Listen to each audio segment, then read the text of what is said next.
Hello, and welcome to another episode of Solipsist Watched, where this week I watched The Shape of Water from 2017.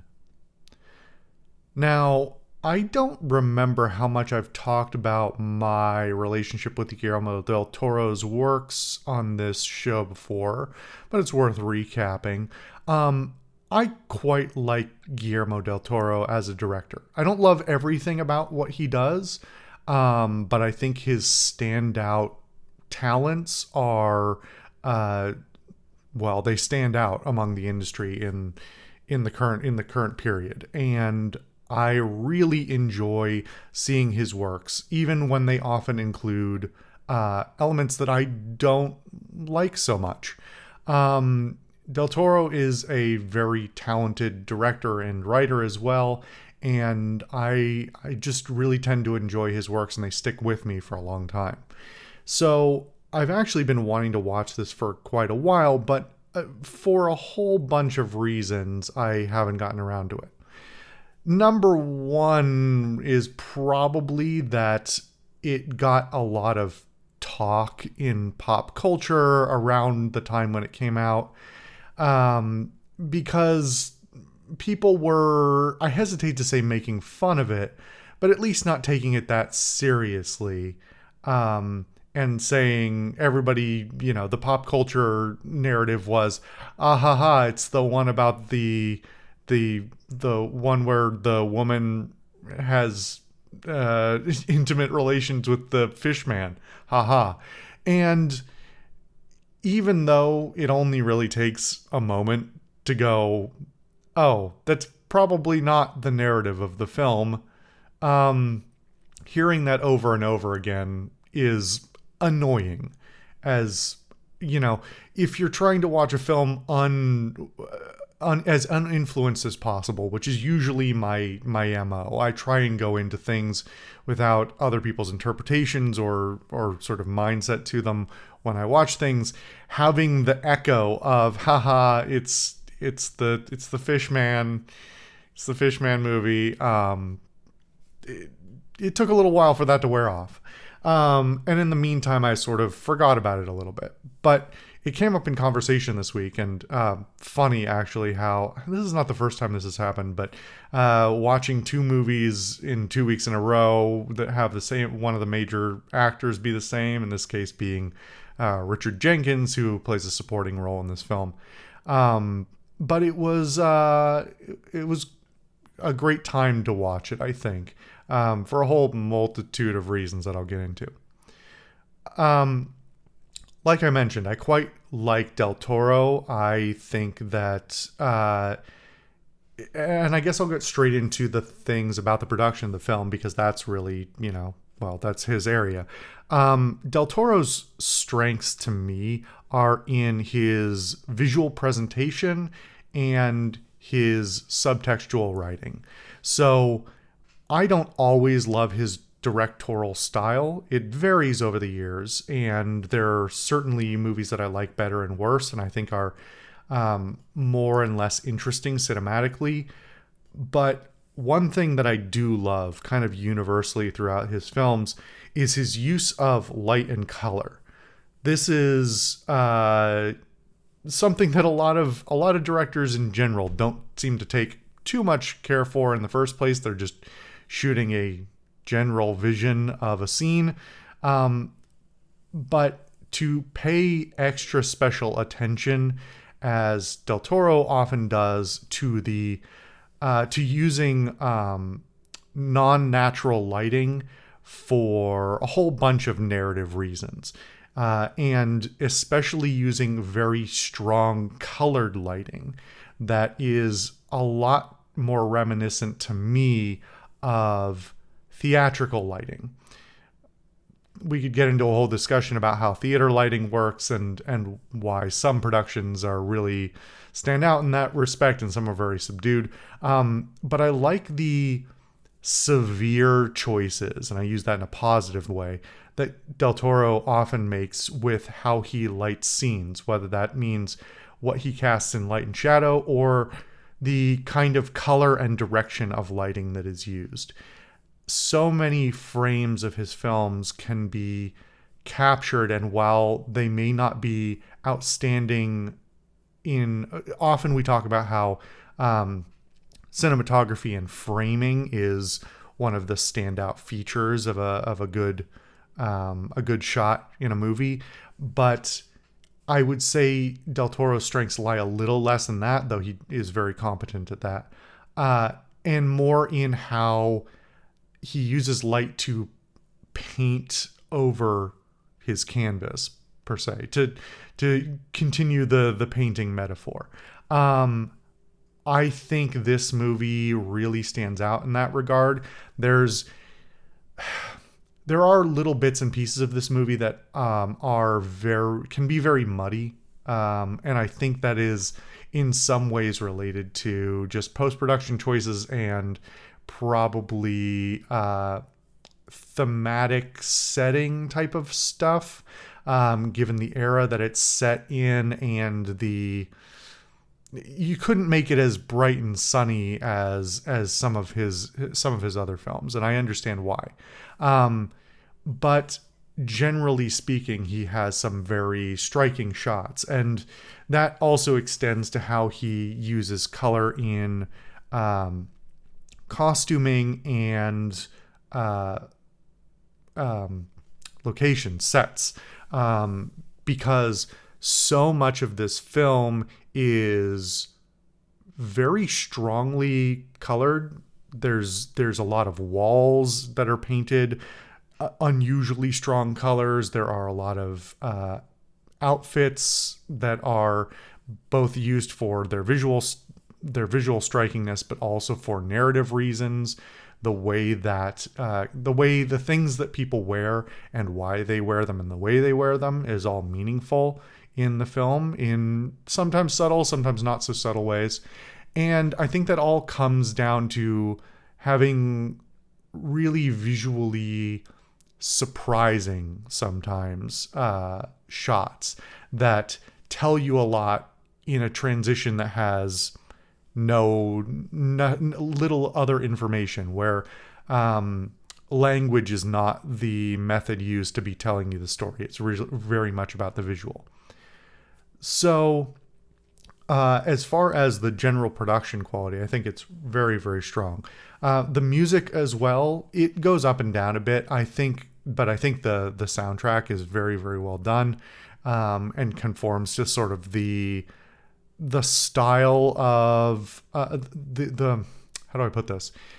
It's a watery sounding soundtrack. Does that make sense?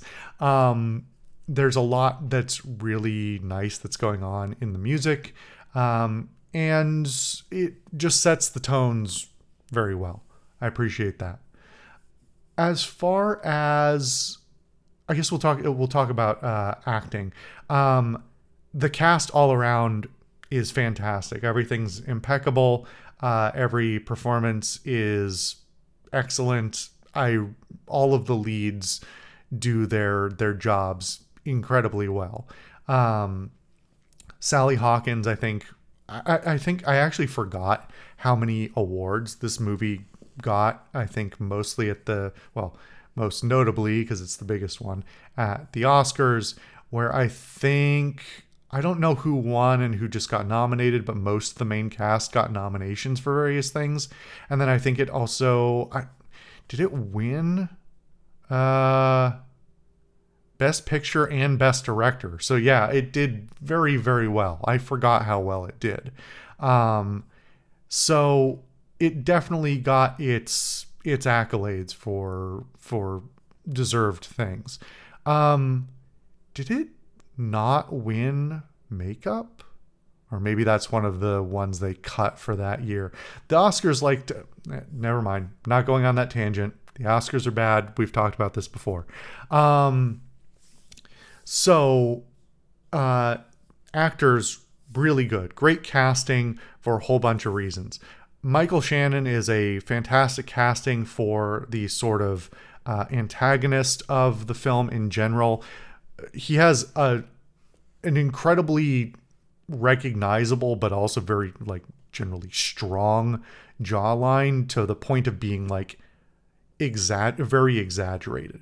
And this is no commentary on his personal appearance, but for the sake of casting a movie that is at sometimes borderline cartoonish, or it's definitely fantastical, having an antagonist who has very strong facial features, facial lines, folds in his skin, and jawline, and these other things, like excellent casting, excellent makeup work and stuff like that to really emphasize his sort of like downwards glare that his face already naturally kind of has. In general as well, I mean, he's played a lot of villains over the years, so no surprise there that he's quite good at it. But he does a fantastic job with all of his performance, and it's worth noting that, we'll note here that the acting in general really runs two parallel lines in the movie, where the main text of the movie is very, very overt. It is very much, it's not that complicated. It's not trying to hide a lot of surprises. A lot of the narrative is very easy to read and predict. If you're much of a movie watcher at all, you can see things projected out, an hour before they happen, those sorts of things. It's not a particularly complex or shocking narrative in its main arc, or in a lot of its sort of beats that are common tropes and things that it uses, those sorts of things. So it's important for all of the actors as a result to both have a very overt textual arc to them. The sort of, this is the establishment of the character, this is how they're going to behave basically through the entire arc of the film.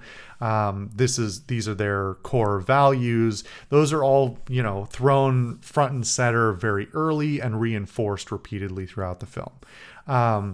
Michael Shannon's character is like really hammered home again and again what a kind of awful person he is in so many different ways. And that's especially important, again, because this is also a reflection. It's a mirror to which all of the other characters, or all of the characters that we are mainly concerned with, how they reflect against him, both literally how they react to his behavior, and as well, like narratively speaking, what do they represent as a contrast to his behavior.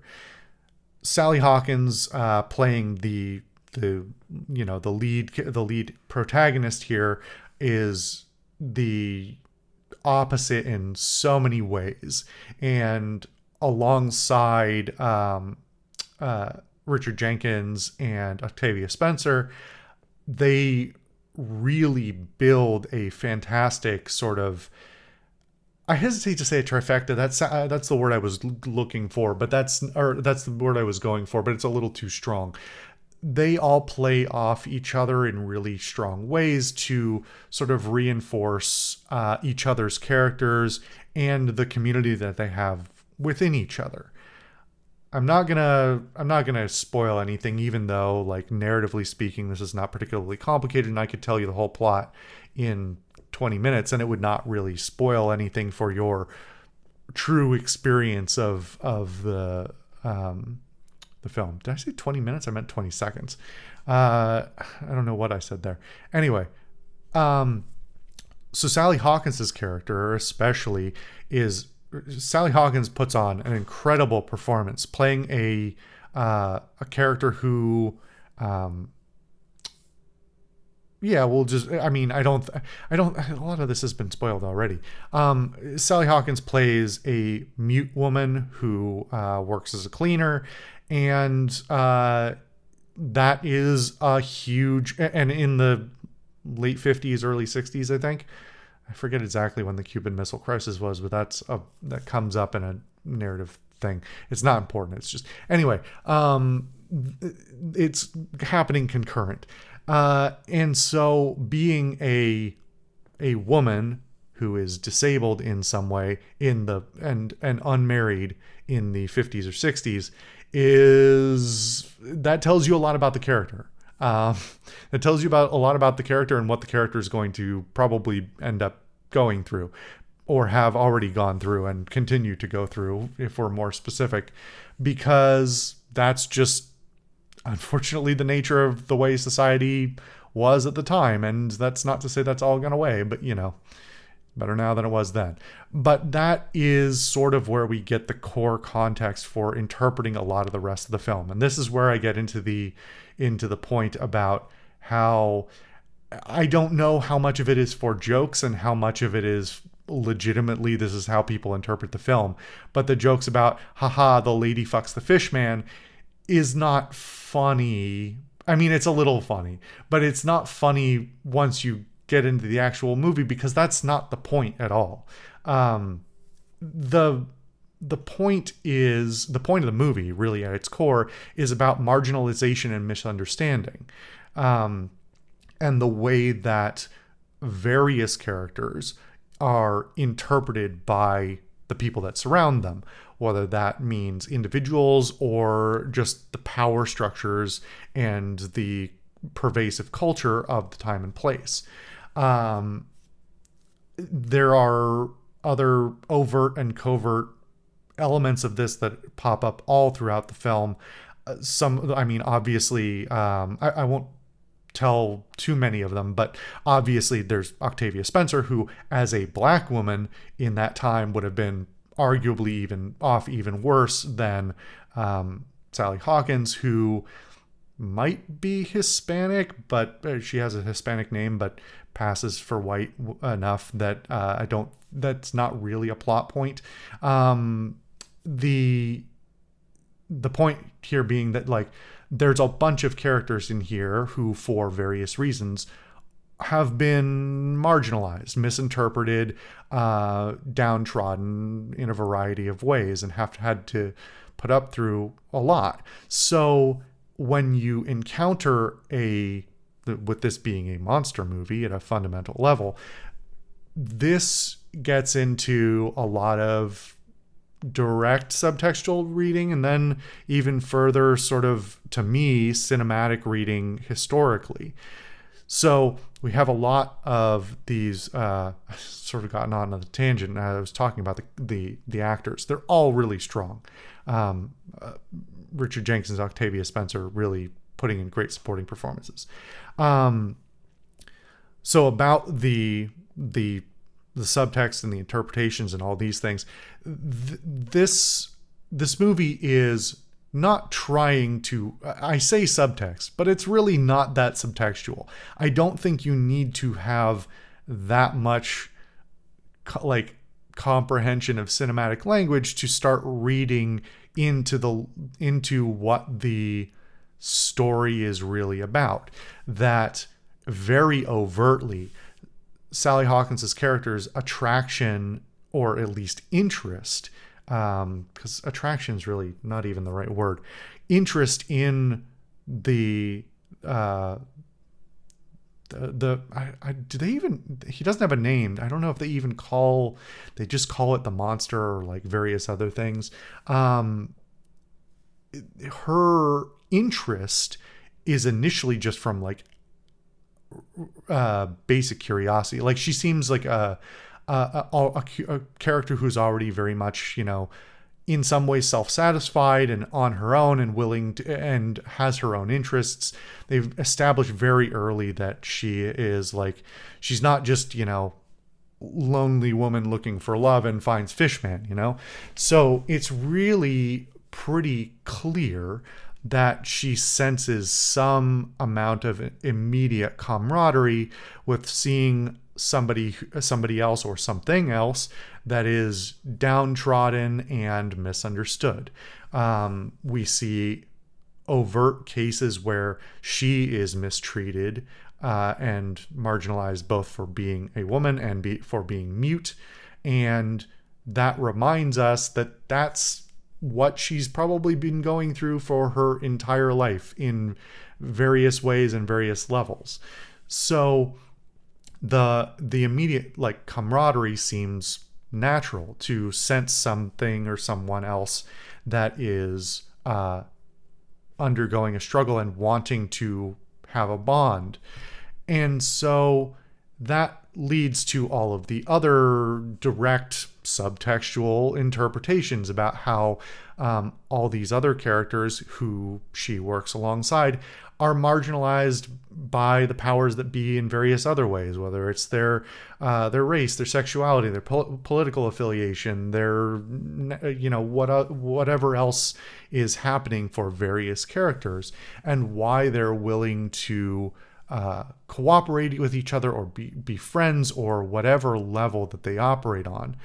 That's all the like direct subtext about this is not about, lonely woman can't find love anywhere else. This is about building like a sense of family. I don't want to quite say family, but there is the text, the subtext about building a family among people who are also misunderstood. But then there's the like, to build a life. Building life is about building relationships, and when you have, you see a person out there, in this case the fish man, struggling to not fit in with anyone. I mean, this is a very loose interpretation of the nature, the relationships in the film, but like, that's the subtext there, is he's misunderstood, he's being mistreated, and they want to support him because they see him as one of their own in that sense. And that's really the text of the film, and it's performed in such a beautiful way throughout so many elements that I think if you can't it's a shame if you can't see past the text and to that very overt subtext. I don't know what to tell you. You missed the whole movie. If you only watched it for the text, you're like, you lost 70% of it. So I have to assume that's why there's some people who don't like it so much. But I just don't get it. I don't get I don't know. Maybe I'm too sensitive about how people talk about media and sometimes belittle it for silly things like there being a plot element of being in love with a fish man, because it's a lot more than that. The other point that I pointed out a little bit, but I'll just talk about for a moment here, is I think it's particularly interesting choosing the nature of a monster movie both as a romance and as a complete reinterpretation of the monster movies of the like 30s through the 60s, let's say, because that was really the heyday of monster films.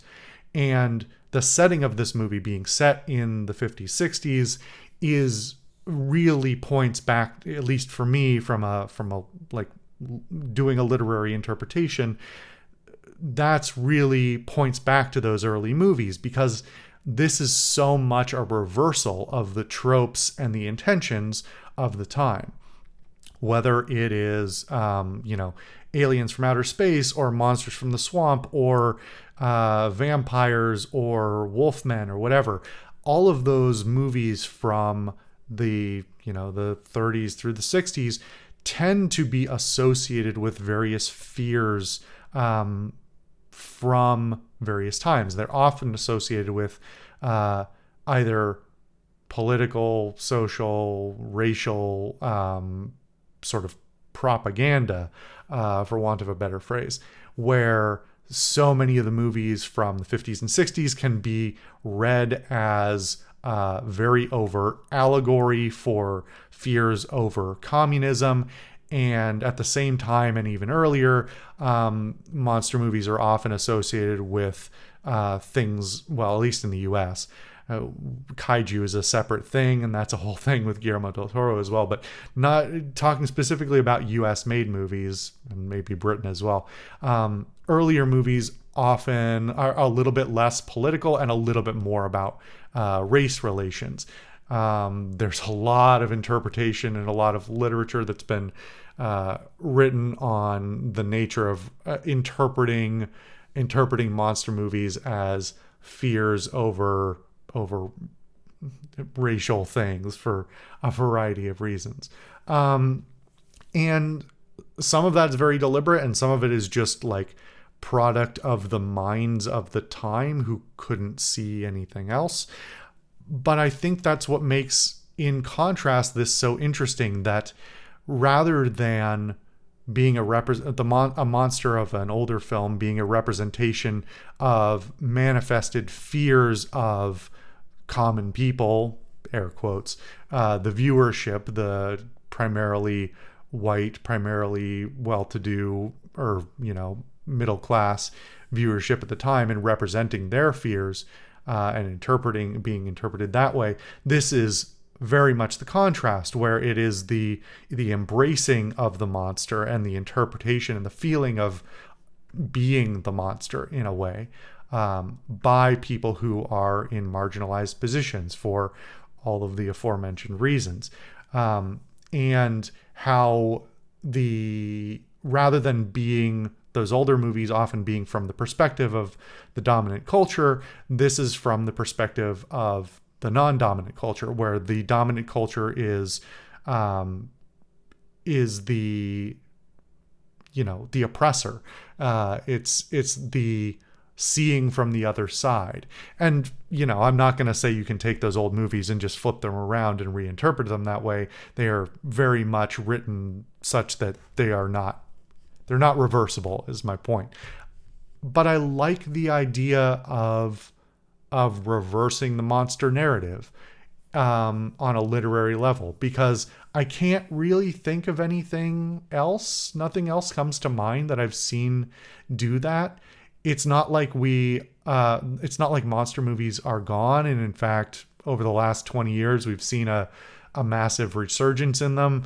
And you could even say that the surge of superhero movies over the last 20 years has also been sort of a reinterpretation and recontrasting, where superheroes often are representative of the dominant culture rather than the... Anyway, that's a whole other discussion. We'll pin that for another day, maybe. But it's, monster movies are not dead, but they in current times, they are not doing a lot to push back on the narratives of yesteryear. As with many pieces of art in general, but many pieces of cinema in particular, cinema often takes the same tropes from long ago and plays them again, but with new replacement characters. If it wasn't when we went from the 40s to the 60s, the evil just switched hats from Germany to Russia, and that was the way cinema went. And we see that again and again. And so my point here being just that this movie, taking a very unique take and a very unique reinterpretation of the literary tropes of monster movies, is really unique, and I appreciate it very dearly. This is a really sweet movie that I like a lot, and there's little parts of it. Guillermo del Toro really likes very overt violence, which I think is sometimes a little bit bordering on tasteless, but I can let that slide. Generally speaking, I really think this is a powerful film. I forgot to talk about a bunch of things, but I'll just say one more thing, which is that the Doug Jones playing as the Fishman, fantastic as always. Doug Jones is always amazing. I'll be totally honest, I cannot separate. I'm having a hard time separating the Fishman in here from Abe. I believe his name is Abe in the Hellboy movies. They just look a little bit too similar, but that's on me. That's not on. Well, they could have made some changes anyway. But Doug Jones is constantly fantastic, and when they need to use CGI as well to augment or do certain things that they couldn't do practically, I think it's totally serviceable. No issues there. So great makeup, great physical performance by Doug Jones, and just like the really really enjoyable, powerful movie that is definitely going to stick with me for a long time. I like it a lot. Anyway, I'll drop some of my other thoughts. Maybe I'll put something in the comments if I remember something that's really important. But anyway, thank you guys for watching another episode of Solipsist Watched, and I'll see you guys next time.